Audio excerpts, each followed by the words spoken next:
Il y a un peu plus d'un an, j'avais fait sur cette même chaîne une vidéo en expliquant mon point de vue sur le sexisme et le féminisme. Et il y a quelques semaines, j'étais revenue sur cette vidéo et j'en avais fait une nouvelle pour m'auto-critiquer. Donc tu pourras trouver ces vidéos-là dans la description si cela t'intéresse. Et dans la vidéo d'il y a quelques semaines, du coup, le but était d'expliquer quels étaient les points sur lesquels j'étais toujours d'accord, quelles étaient les choses sur lesquelles j'avais changé d'opinion. Et j'avais commencé à parler de plein de nouveaux concepts, j'avais commencé à expliquer tout plein de choses que je n'avais pas approfondies dans la vidéo en question, tout simplement parce que ce n'était pas le but. Et donc je me suis lancée et je me suis dit, tu sais quoi Caro, t'as qu'à faire une semaine ou deux, ou je sais pas comment je vais organiser ça, où tu vas balancer plusieurs vidéos sur ce sujet, comme ça voilà, ça fera une mini vidéothèque du même sujet. Par contre, je tiens juste à préciser, tu le sais sûrement déjà, mais je n'ai aucun statut professionnel, je ne suis pas sociologue, je ne suis pas historienne, je ne suis rien du tout, rien du tout. J'ai vraiment envie qu'avec ces vidéos-là, toi par la suite, tu te dises ok,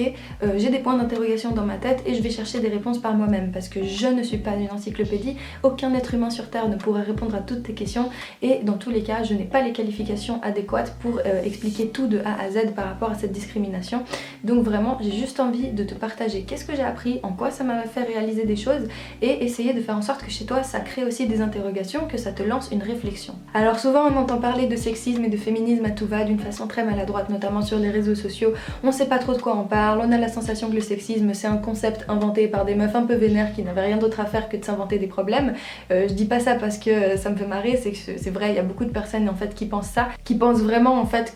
qu'on invente tous ces concepts parce qu'on n'a rien d'autre à foutre, alors qu'en fait absolument pas. C'est normal qu'on comprenne pas au début, c'est normal qu'on se pose plein de questions, tout simplement parce que les discriminations sociales, donc moi je vais parler de sexisme mais il en existe d'autres, sont ancrées dans un système et ce système en fait il est présent dans nos têtes dès notre plus tendre enfance. C'est-à-dire que dès notre scolarité en fait on va commencer à apprendre à avoir des réflexes qui rentrent en fait dans le sens de ces discriminations, parce que comme je t'ai dit ce sont des choses qui se traduisent à un niveau absolument aberrant, parce que ça se traduit dans tout plein d'aspects de la vie, ça se traduit à l'échelle sociale, à l'échelle économique, à l'échelle institutionnelle, à l'échelle professionnelle, à l'échelle individuelle, et du coup c'est tellement présent, ce sont des mécanismes tellement courants à différents niveaux qui se manifestent de plein de façons que du coup forcément naturellement on se pose pas les questions de se dire pourquoi est-ce que je pense comme ça, pourquoi est-ce que j'agis comme ça, pourquoi ma vision du monde est comme ça. Donc forcément quand quelqu'un débarque et te casse toute la baraque, qui vient de te dire qu'en fait tout ce que tu penses ça découle d'une discrimination, qu'en fait c'est oppressif, etc., c'est normal qu'on n'y comprenne rien et puis qu'on se sente culpabilisé, parce que bah voilà, personne n'a envie de se dire qu'il participe à un système oppressif, tout le monde a envie d'être pur et innocent sur ces questions-là, mais le fait est que la réalité est beaucoup plus complexe, on participe tous d'une certaine manière à ce système, certaines personnes plus que d'autres, on verra pourquoi, comment et tout, mais voilà, tout ça pour dire que c'est normal qu'on n'y comprenne rien au début parce que ça implique trop de choses, ça s'étend à trop d'échelles, et en plus là j'ai parlé d'échelle mais en fait géographiquement parlant aussi ça s'étend à plein de niveaux. Tout simplement parce que la discrimination qu'est le sexisme concerne les femmes du monde entier et pas seulement les femmes, donc j'expliquerai dans les prochaines vidéos pourquoi est-ce que les hommes d'une certaine façon sont concernés. Si t'as bien écouté tout à l'heure, j'ai fait allusion à d'autres discriminations, mais je tiens à préciser que là on va parler de sexisme dans cette vidéo et dans celles qui suivent, et le sexisme concerne des discriminations de sexe et de genre, donc pas la peine de venir me parler de problèmes de famine, pas la peine de venir me parler de la pauvreté, des problèmes sanitaires, etc., tout simplement parce que ce n'est pas le sujet. Alors après je dis pas qu'il n'y a aucun lien, je ne dis pas qu'ils sont dissociés totalement ces problèmes-là et les problèmes de sexisme, je dis juste que si on veut déjà comprendre le sexisme, il faut se focaliser sur ce sujet-là et déjà comprendre en quoi est-ce que ça c'est une discrimination de sexe et de genre indépendamment de tout le reste. J'ai l'impression que j'ai pris un ton tellement monotone, mais bon, j'avais juste envie de garder mon calme parce que toi-même tu sais, des fois j'ai tendance un peu à m'emporter, mais du coup je me rends compte que je fais que de parler et que je n'ai rien défini. Donc je vais te donner deux définitions pour que tu commences à comprendre qu'est-ce que ça veut dire discrimination, qu'est-ce que le sexisme, qu'est-ce que tout ça. Dans le domaine social, la discrimination est la distinction, l'isolement, la ségrégation de personnes ou d'un groupe de personnes par rapport à un ensemble plus large, donc le groupe dominant dont on parlait tout à l'heure. Elle consiste à restreindre les droits de certains en leur appliquant un traitement spécifique défavorable sans relation objective avec ce qui permet de déterminer l'ensemble plus large. Qu'elle soit volontaire ou inconsciente, la discrimination porte atteinte à l'égalité des droits, l'égalité des chances, mais aussi à l'égalité des devoirs de chacun. Il a été constaté qu'en période de crise économique, la discrimination s'aggravait de manière importante envers certaines ethnies ou communautés, rendues injustement responsables de la situation. Dans les démocraties, les lois constituent l'un des moyens les plus efficaces pour combattre toute forme de discrimination. Cependant, cette lutte devient difficile lorsque la discrimination est une habitude généralisée. Donc là, on revient à cette notion de conditionnement, à cette notion d'environnement social dont on ne se rend pas compte parce qu'on grandit là-dedans. Et forcément, c'est vrai que c'est pas facile de se remettre en question sur ça quand on a vécu que ça, quand on a vu que ça toute notre vie. Exemple de critères discriminatoires: le rang, le statut social, la fortune, le sexe, les pratiques sexuelles, l'âge, l'origine géographique ou sociale, la couleur de peau, l'apparence physique ou vestimentaire, l'opinion ou l'appartenance à un mouvement philosophique, la religion, la culture, le style de vie, etc. La discrimination peut porter sur l'emploi, le logement, l'accès à certains lieux, les prix de vente, le droit à des biens ou à des services. Donc voilà, là on a défini ce qu'était une discrimination. Et ce qui est intéressant à voir, c'est que dans cette définition-là, parce qu'en fait le mot discrimination, on peut l'utiliser dans plusieurs contextes, mais par rapport au contexte social et aux problématiques du coup qu'on est en train d'aborder,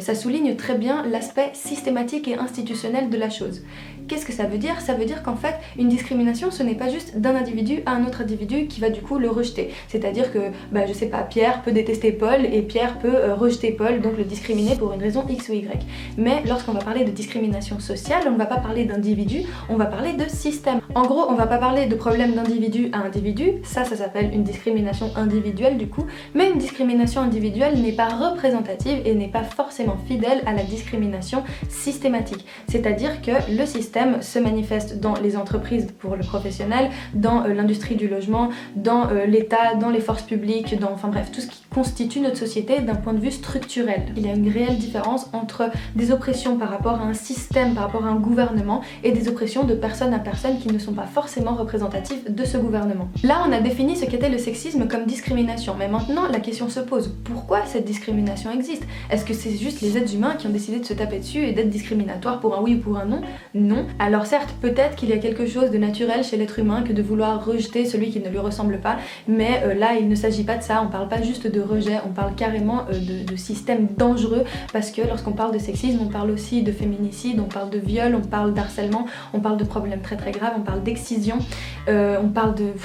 C'est juste infini, et du coup ça, ce n'est pas juste naturel, ça vient de quelque part, ça vient de conditionnement, ça vient d'un truc très précis, et ce truc très précis, c'est le patriarcat. Peut-être que t'as jamais entendu ce mot et c'est pourquoi on va le définir. Le patriarcat est un système social dans lequel l'homme en tant que père est dépositaire de l'autorité au sein de la famille ou plus largement au sein du clan. La perpétuation de cette autorité est fondée sur la descendance par les mâles, la transmission du patronyme et la discrimination sexuelle. Les femmes sont subordonnées à l'homme qui possède l'autorité, le père, le mari ou à défaut le frère. Le patriarcat est apparu avec le néolithique et a été favorisé par la découverte du lien entre l'acte sexuel et la naissance, ainsi que du rôle supposé prépondérant du géniteur apportant la semence, la femme n'étant que considérée comme un simple réceptacle. C'est-à-dire qu'à partir du moment où les êtres humains ont commencé à créer des choses qui ressemblaient à des mini-sociétés, il a été décidé qu'un individu allait dominer un autre individu. En l'occurrence, l'individu dominant du coup était le mâle et l'individu dominé était la femelle pour les raisons qu'ils ont énumérées tout à l'heure. Donc là tu vas me dire oui mais la préhistoire c'était la préhistoire, maintenant on est en 2017, ça n'a plus rien à voir.